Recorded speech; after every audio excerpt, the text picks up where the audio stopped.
ప్రస్తుతం మనం ఉన్నాం నీలాచల పర్వతంపై ఉన్నటువంటి కామాఖ్య ఆలయం వద్ద. ప్రపంచవ్యాప్తంగా ఉన్నటువంటి అత్యంత ప్రసిద్ధమైన ఆలయాల్లో కామాఖ్య ఆలయం ఒకటి. ఇది అస్సాం రాష్ట్రంలో ఉంది. దేశ విదేశాల నుంచి భక్తులు కామాఖ్య ఆలయానికి వచ్చి ఇక్కడ దర్శించుకుంటూ ఉంటారు. దేశవ్యాప్తంగా ఉన్నటువంటి మొత్తం 51 శక్తి పీఠాల్లో కామాఖ్య ఆలయం కూడా ఉంది. ఇది అత్యంత ప్రధానమైనది కూడా మనం చెప్పొచ్చు. ఇక్కడ కోరిన కోరికలు తప్పకుండా నెరవేరుతాయనేది భక్తుల విశ్వాసం. అందుకే ఎంతో మంది భక్తులు ప్రత్యేకంగా ఇక్కడికి వచ్చి అమ్మవారిని దర్శించుకొని ప్రత్యేక పూజ కార్యక్రమాలు నిర్వహిస్తున్నాయి. అయితే సాధారణంగా మనం గుడికి వెళ్తే కొబ్బరికాయలు సమర్పిస్తుంటాం, కానీ ఇక్కడ ఎక్కువగా ఎరుపు రంగు వస్త్రాలు, మందార మాలలు అమ్మవారికి ప్రత్యేకంగా సమర్పిస్తారు. వీటితో పాటుగా తామర పువ్వుల్ని అమ్మవారికి సమర్పిస్తుంటారు. ప్రస్తుతం మనం చూస్తున్న ఆలయం పరిసరాల్లోకి మనం ఎంటర్ అవుతున్నాం. బయట ఏదైతే గోపురం కనిపిస్తుందో మనకి, ఈ గోపురాన్ని మనం చూస్తూ ఉన్నాం. ఈ ప్రాంతంలో మనం చూసినట్లయితే కనుక మనకి ఎంటర్ అవగానే మొత్తం ఆలయానికి సంబంధించినట్టు గోపురం అంతా కూడా కనిపిస్తుంది. ఆ తర్వాత లోపలికి వెళ్లే కొద్దీ క్రమంగా ఎడమ వైపున ఏదైతే మెయిన్ గర్భగుడి ఉంటుందో ఆ ఆలయానికి ఎడమ వైపున దీపాలు అమ్మవారికి సమర్పిస్తూ ఉంటారు. ఇక్కడికి బయట నుంచి తీసుకొచ్చిన దీపాలని అమ్మవారికి సమర్పిస్తారు. దాంతో పాటుగా అగరత్తులను సైతం అక్కడే వెలిగించి అమ్మవారికి సమర్పించడం జరుగుతుంది. ఆ పక్కనే మనం చూసినట్లయితే ఇంకా ఆంజనేయ స్వామి విగ్రహం కూడా మనకు కనిపిస్తూ ఉంటుంది. అక్కడ పూజా కార్యక్రమాలు పూర్తి చేసుకున్న తర్వాత వెనక వైపున మరోవైపు అంటే ఆలయానికి కుడి వైపున చూసినట్లయితే కనుక వినాయకుడి విగ్రహం ఉంటుంది, వినాయకుడి గుడి ఉంటుంది. ప్రత్యేకంగా వినాయకుడి ఆలయానికి వెళ్ళేటప్పుడు పక్కనే కోనేరు కూడా ఉంటుంది. కోనేరులో నీళ్ళను తలపై చల్లుకొని వినాయకుడిని దర్శించుకొని స్వామివారికి పూజలు నిర్వహించిన తర్వాత మళ్ళీ ఆలయం క్యూ లైన్లోకి రావాల్సి ఉంటుంది. ఆలయంలోకి వచ్చిన తర్వాత లోపలికి మనం వెళ్ళేటప్పుడు క్యూ లైన్లు అన్ని దాటుకుని వెళ్తే ప్రధాన మూర్తి ముందు కనిపిస్తూ ఉంటుంది. ఎందుకంటే విగ్రహం పెద్దగా విగ్రహారాధన ఉండదు కాబట్టి బయట ఏదైతే గర్భగుడికి బయట ఏర్పాటు చేసినటువంటి మూర్తి మనకు కనిపిస్తారో అక్కడ ఎవరైతే వాళ్ళకి సంబంధించిన కోరికలు నెరవేరాలని చెప్పి అమ్మవారికి పూజా కార్యక్రమాలు నిర్వహిస్తారో వాళ్ళు అక్కడ పూజలు నిర్వహిస్తారు. ఆ తర్వాత అమ్మవారి ఆలయం లోపలికి అయితే మనం ప్రవేశించవచ్చు. ఇక్కడ గర్భగుడి లోపలికి వెళ్ళి అమ్మవారిని దర్శించుకునే అవకాశం ఉంటుంది. కాబట్టి ప్రత్యేకంగా అమ్మవారిని దర్శించుకోవడానికి అయితే లోపల ప్రాంతం అంతా కూడా కొంత చీకటిగా ఉంటుంది. ఈ ఆలయం విషయానికి వచ్చినట్లయితే గర్భగుడి లోపల అమ్మవారికి సంబంధించినటువంటి ప్రతిమ అయితే ఇక్కడ ఉండదు. యోని లాంటి ఆకారాన్ని ఇక్కడ ప్రత్యేకంగా పూజిస్తూ ఉంటారు. ఇక్కడ ప్రధానంగా సంతానం కోసం కూడా ప్రత్యేకంగా పూజలు నిర్వహిస్తుంటారు. అయితే ఇక్కడ చూసినట్లయితే కామాఖ్య ఆలయానికి మరొక విశిష్టత కూడా ఉంది.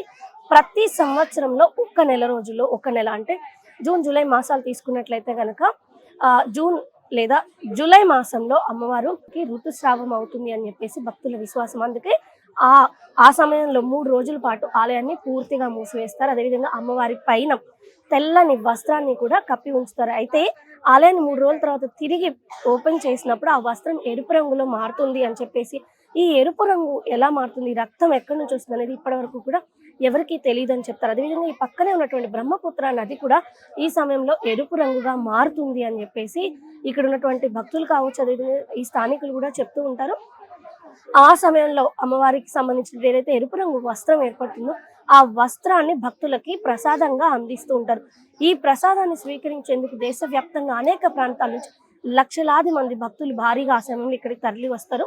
ఆ తర్వాత ఇక్కడ ఒక ప్రత్యేకంగా ఒక జాతరను సైతం నిర్వహిస్తారు. దాన్ని అంబుబాచి జాతరగా కూడా చెప్తుంటారు. ఈ జాతరలో సాధువులు సైతం పెద్ద సంఖ్యలో పాల్గొని అమ్మవారికి పూజా కార్యక్రమాలు నిర్వహిస్తూ ఉంటారు. అయితే ఇక్కడికి రావాలనుకునే వాళ్ళు ఎవరైతే ఉంటారో అటు ఆంధ్రప్రదేశ్ కావచ్చు, తెలంగాణ నుంచి ఇక్కడ ఆలయాన్ని కామాఖ్య అమ్మవారిని దర్శించుకోవాలనుకుంటే ప్రత్యేకంగా మనకైతే అన్ని రకాల అంటే రోడ్ కావచ్చు, ఫ్లైట్ సర్వీసెస్ సైతం ఉన్నాయని చెప్పొచ్చు. ఆంధ్రప్రదేశ్ నుంచి ఇక్కడికి రావాలనుకునే వాళ్ళు చూసుకున్నట్లయితే కనుక అటు తెలంగాణ నుంచి ఇక్కడికి రావాలనుకునే వాళ్ళకి హైదరాబాద్ నుంచి ఇక్కడ ఉన్నటువంటి ఏదైతే గౌహతి ఇంటర్నేషనల్ ఎయిర్పోర్ట్ కి ఫ్లైట్ తరచుగా ఉంటాయి. ప్రతి 4 గంటలకి ఫ్లైట్స్ అనేవి ఉంటుంటాయి. వీటితో పాటుగా ఆల్టర్నేటివ్ గా చూస్తే రైల్వేస్ కూడా ట్రైన్స్ ని ఆపరేట్ చేస్తుంది. అయితే ఇది కొంచెం కష్టతరమైనదిగా కూడా చెప్పొచ్చు. 46 నుంచి 47 గంటల సమయం తీసుకునే అవకాశం ఉంటుంది.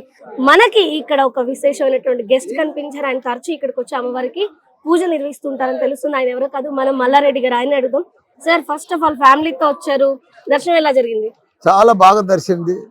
నేను 1.5 ఇయర్ కింద వచ్చిన ఆ కామాఖ్యమ్మ తల్లిని మొక్కిన. నాకు ఇంకా 2 యూనివర్సిటీలు రావాలి, పెద్ద ఎత్తున మన తెలంగాణ పిల్లలకు అందరికీ మంచి వరల్డ్ క్లాస్ విద్యను అందించాలని చెప్పి మొక్కొచ్చిన. తప్పకుండా ఆ తల్లి దయతోటి ఆశీర్వాదంతో 2 యూనివర్సిటీలు అంటే మొత్తం తెలంగాణలోనే భారతదేశంలోనే ఏకైక వ్యక్తి మల్లారెడ్డికి 3 యూనివర్సిటీలు వచ్చినాయి.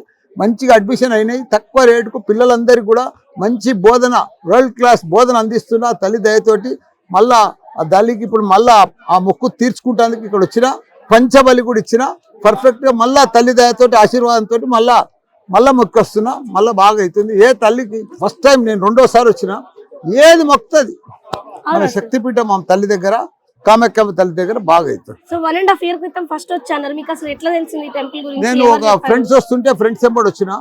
నేను కూడా అప్పుడు ఫస్ట్ టైమే వచ్చినప్పుడు మంచిగా దర్శనం అయింది. అప్పుడు కూడా మొక్కి వచ్చిన పంచబలి ఇస్తా అని. నా మొక్కులన్నీ చెల్లితే పంచబలి ఇస్తా అన్న, మొక్కిన మొక్కులన్నీ చెల్లించిన తల్లి దయతోటి ఆశీర్వాదంతో ఇలా పంచబలితో పూజ చేసి కంప్లీట్ చేసుకున్నాను. అయితే ఈసారి కుటుంబంతో సహా వచ్చారు, మరి ప్రత్యేకంగా ఫ్యామిలీ కోసం ఏం కోరుకోలేదా? కేవలం పిల్లల కోసం? పిల్లలు ఇప్పుడు నా స్టూడెంట్స్ అంతా మా పిల్లలేనమ్మా. వాళ్ళ ప్రపంచం తగ్గట్టు మా పిల్లలను స్టూడెంట్స్ తయారు చేస్తే చాలు. వాళ్ళదంతా తల్లిదండ్రుల ఆశీర్వాదం, భగవంతుని ఆశీర్వాదం అంతా మంచిగా ఉంటుంది. Thank you sir, thank you so much. భక్తులు అనేక ప్రాంతాల నుంచి, కేవలం అస్సాం పరిసర రాష్ట్రాల నుంచే కాకుండా దేశవ్యాప్తంగా అనేక ప్రాంతాల నుంచి, కొన్నిసార్లు ఇంటర్నేషనల్ నుంచి సైతం భక్తులు ఇక్కడికి వచ్చి అమ్మవారిని దర్శించుకుంటూ ఉంటారు. గర్భగుడి లోపల ఏదైతే నీళ్ళ లాంటివి వస్తుంటాయో ఆ నీళ్ళని తాకి అమ్మవారికి మన కోరిక తెలుపుకున్నట్టయితే తప్పక ఆ కోరిక నెరవేరుతుంది అనేది భక్తుల విశ్వాసం. అందుకనే ఎక్కువ మంది భక్తులు ఈ శక్తిపీఠానికి వచ్చి ఆ అమ్మవారికి తమ మొక్కులు చెల్లించుకుంటూ ఉంటారు. అనేక ప్రాంతాల నుంచి వచ్చేటువంటి భక్తులకు కావాల్సినటువంటి ఏర్పాట్లు ఇక్కడ ఉండవే కాదు, ఈ ప్రాంతంలో కల్చరల్ గా కూడా ఎంతో ప్రాముఖ్యత ఉందని చెప్పొచ్చు. శతాబ్దాల చరిత్ర కలిగినటువంటి కామాఖ్య ఆలయాన్ని దర్శించుకునేందుకు అనేక మంది ఆసక్తి చూపిస్తూ ఉంటారు. ఇది మొత్తంగా ఆలయానికి సంబంధించిన విశేషాలు.